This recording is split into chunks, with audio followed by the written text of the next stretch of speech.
Hey Cherubs, Lulu here, jumping back in to do another roll of the dice. So let's just see who's next. Hopefully it'll be a sign that would like a reading and we haven't done one for recently. Oh, third house, Gemini. Yeah, okay, so this reading is going to be for the sign of Gemini. So Gemini, Sun, Moon, Arising, Venus, Mars, North Node in the collective. If you have any placements of Gemini with that, you may find this resonates. If it doesn't, it's just not your reading. Here's the card of building blocks. So as always, we ask that the messages that come through be from the highest light and for the highest good of all those who are connecting.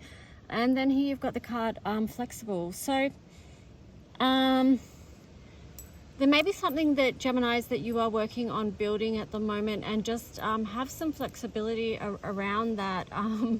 It's a lot of hard work, right? And here you've got the Fates card as well. So it's a lot of hard work. And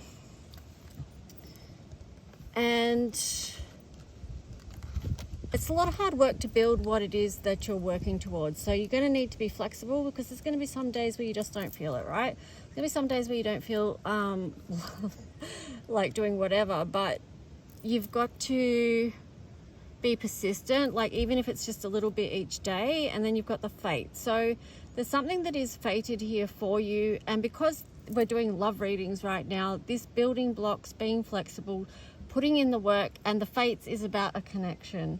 You may, yeah, I feel like Gemini, you may have made a decision about someone, because the Between the Worlds card is in reverse. So this is kind of showing me that you've stepped into the light, as in perhaps this solar eclipse has illuminated something to you. Yeah, illuminated something to you, brought something to life or to light. Loyal heart card there, and then co-create. So never ending story there in reverse. So this is about doing something in a new way, building something in a new way. Let's see. We'll jump straight into the tarot story. So Gemini's in the collective. Wow, the Tower card is your first card up. It's in reverse. Well, this is actually good, because you know the Tower comes in and removes whatever needs removing, but then it illuminates what is to be built next. And what is to be built next is on a firmer foundation. So it does link in with your building blocks card. Now, you got the card of Eight of Swords there as well. So this is like coming out of places where you felt like you were just in a loop, thinking about the same thing over and over again, or feeling like trapped in your thoughts. And I was going to say Mercury, Gemini, that can be, you are a sign that's very, and all air signs are, what's the word? Susceptible to overthinking things, right? And just going on a loop.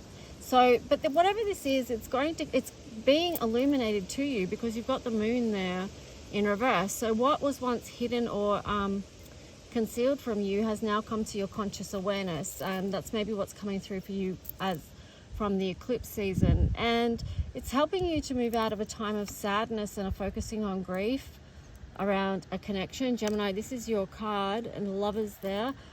So, you know, with this in reverse, it's like now you're more focused on the two cups that are full and what they might be, and the opportunity. I'm just getting, my eyes are catching this one too, the Loyal Heart, because the two cups is like the two owls. Yeah.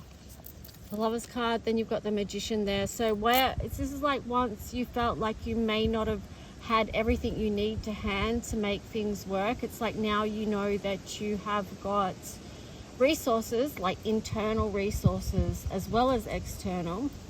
This is a balancing out of the spiritual and the physical, actually, now that I think about it. You've come out of a lot of devil energy here with the Devil in reverse. So there was something that was in the way of this connection, or in your life, that was sabotaging it on a level. I feel like that's partly what came into your awareness, and because of this, you're able to have a Four of Wands moment, which means, like, it is a time of celebration. It can, yeah, it can mean commitment and things like that, but it also is like a leveling up in your ascension, right? So kind of like there's a test and you passed it. It's like an initiation thing, but it's basically just healing, right, and ascending. And this is very much strengthening you with the King of Wands here. Yeah, strengthen.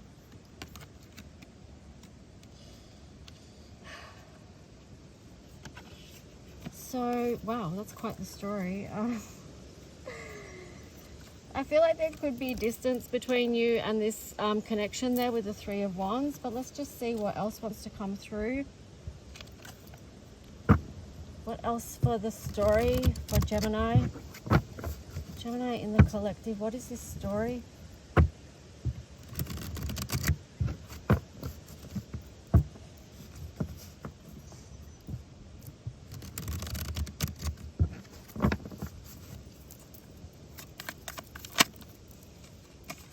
Queen of Wands, you've got the King of Wands and the Queen of Wands.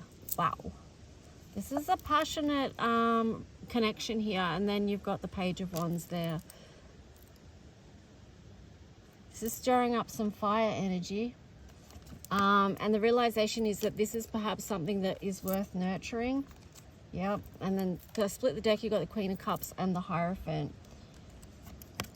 The Empress. So massive nurture, right? Because the Empress is Venus, Taurus energy.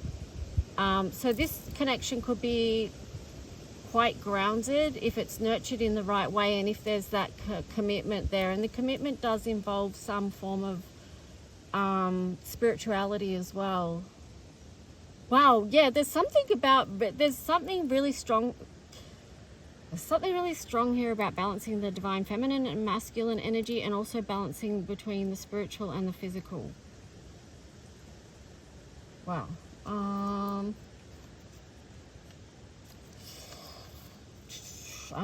What shall I do? I'll go on to another tarot. Yeah. Split the deck, you got the Knight of Swords. So this could be rushing in with a realization or a communication. It's very fast moving energy.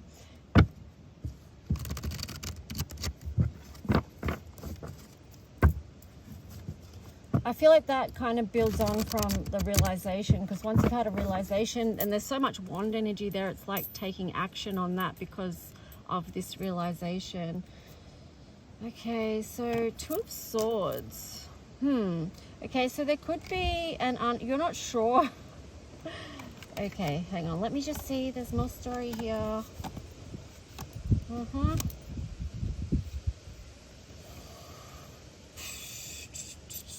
Okay, let's just see. All right, so yeah, fast moving communication, but there is uncertainty there because you're not sure how this communication is going to be received.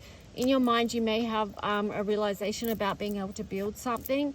You've got the Ten of Cups. It's kind of like, okay, slow down a minute, because this feels like the cart before the horse. Because you've got the Ten of Pentacles there and then the Page of Pentacles.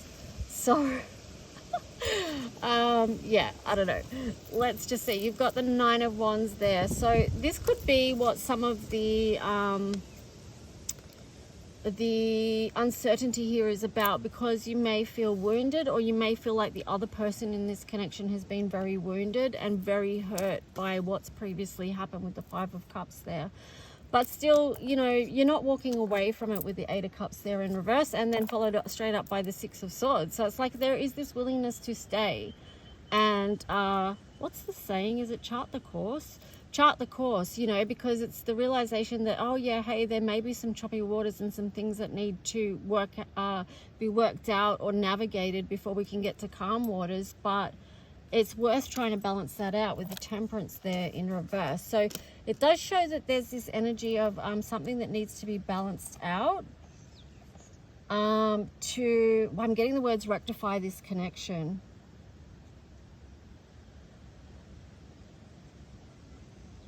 I feel like, because you've got the King of Cups, the Sun, and the Star here in reverse, which is, there's an energy of sadness here, but this is a burden that needs to be released with the Ten of Wands. So what this story is about, the King of Cups there in reverse, well, when I say the Queen of Cups in reverse, I'm about, like, that's about pouring nurture into you, and that's this situation. I'm scared my cards are going to blow away. That's this situation here as well with the King of Cups in reverse. It's the same thing. It's like you need to protect because there's been inner child wounding, okay, within this situation. There could have been trauma from childhood that was impacting this connection, because the star's in reverse as well. So I do feel like I'm getting the words dimming of the light, because you've got the sun and the star there in reverse. So someone's light felt dimmed within this connection, or it's a suppression of feelings, or even the connection itself could have been suppressed. Whatever that is, could be multiple things. There's the energy of sadness there, of connection being needed but being blocked. Wow, okay, that's heavy. Okay, so all right, Geminis, what else? We need some advice here.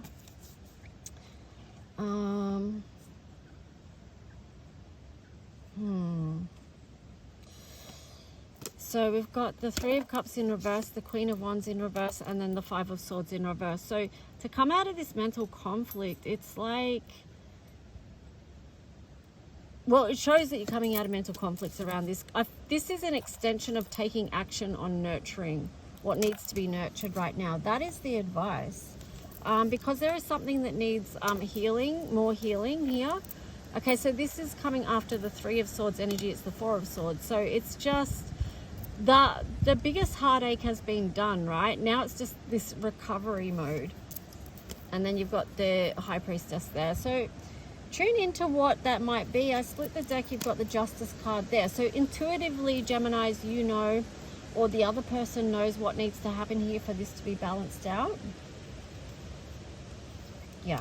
Anyway, I'm going to leave the tarot story there. Let's get into Heart's Hidden Secrets. So what is the energy between this connection? Oh, we've got heaps of cards here. Wow. So we've got the card of broken, shattered, heartbroken, destroyed. So that links in with that energy of what I said about whether that really sad energy. Heart fog in reverse. This is why the heart was broken, because the heart knows, right? The heart knows. So there you've got breaking point. So there's an intensity here, but then there's a thinking card. So this is showing again about, oh, it says missing you, craving, desiring, but what I was getting is overthinking, right? So you could have been overthinking a situation, because that was reflected in the tarot story. We've got the energy of chasing here, confessions and memories. So this energy of chasing could have been within this connection.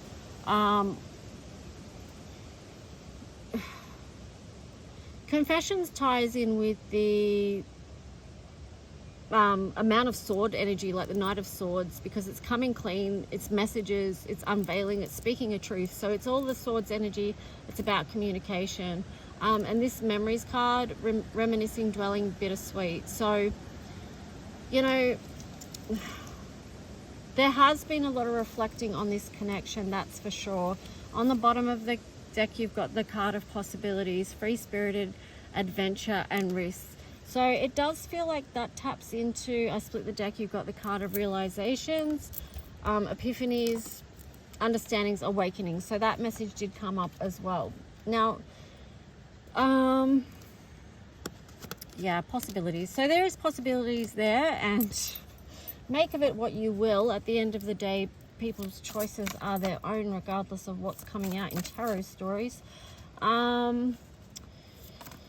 So yeah, let's just see what the color code's message is for the sign of Gemini. If you do resonate with this at all, please hit the like button. Let me know in the comments below. Okay. Ooh, Gateway 36. Wow, that's awesome. Then on the bottom, you've got Neptune in reverse. And then I split the deck and you've got Saturn, 10th house. Okay, so no doubt there was lots of challenges within this connection. But ultimately, it's for personal growth, right? Because this card sort of reminds me about divine timing. It also reminds me of lessons. It does have a karmic vibe to it, that's for sure. But it's also post-traumatic growth, like, you know, when we have been feeling like we're broken or we're heartbroken or we're at breaking point or whatever it is, these things can push us to extend ourselves and to grow. But this also links back, Gemini, to your original card of building blocks, because that was a 44 and this is an 8. 4 and 4 make 8. Yes, I can do simple math. But let's see. Yeah, so it's about persistence. It's about putting in the work, determination. And it's about rewards as well. It's about the rewards. So,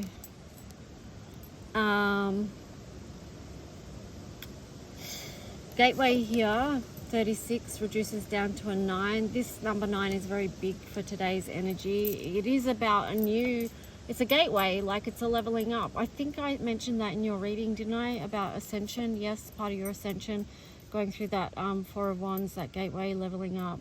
And then you had this Neptune, 7th house. Look, with this in reverse, I feel like you could be coming out of anything where you felt like you were struggling, like with mental health stuff, or like, you know, that could be linked to overthinking or just stress in general.